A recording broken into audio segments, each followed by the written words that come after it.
Dobro pogledajte oko sebe lepote predela kroz koje prolazite današnjom regatom.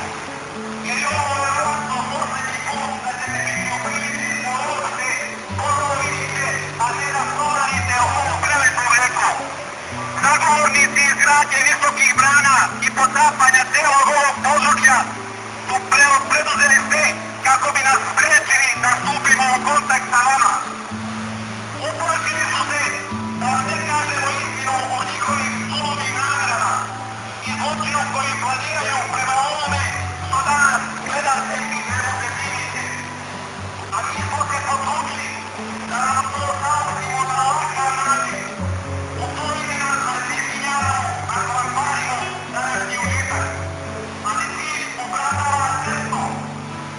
Otkrivači moćnih ljude sa belosvjetskim mafijaškim organizacijama, sa žigovanim nacijima, registrovanim na nezavisnim i drugim osnovima, planiraju izgradnju visokih brana samo na ovom delu reke kroz koji danas prolazite. Prepuštamo vama da na osnovu sopstvenog utiska zaključite da li treba lepotu ove reke ostaviti ovakvu kakvu jeste ili to pravila.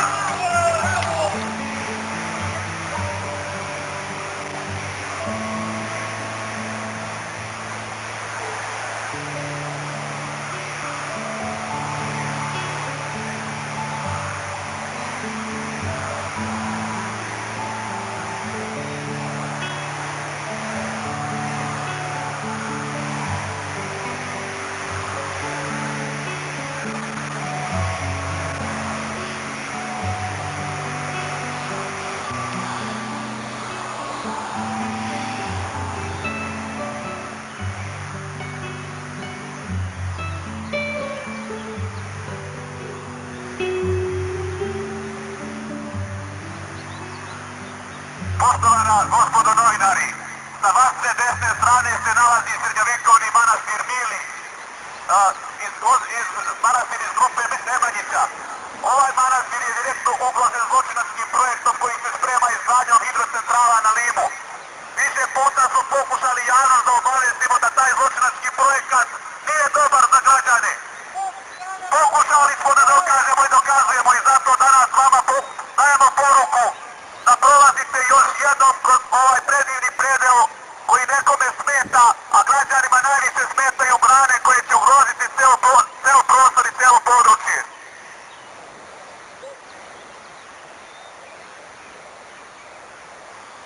Danas, pored vas, ometaju vaše uživanje su ljudi zelenog srca koji žele da vam kažu šta se sprema ovom narodu ovde. Mi se tu borimo da dokažemo da se priroda mora očuvati, da građani mogu da žive od splavarenja kao što ste vi danas to vidjeli. Ova dva momka koji su vas provozili Limom pokazali su kakve sve mogućnosti mogu da se izvuku iz ovog prelepog sporta. 2013. godine na Limu je planirano svetsko prvenstvo u raftingu, a tada su održana 3 evropska kupa. 2013. očekujemo da bude spektakl, da Lim bude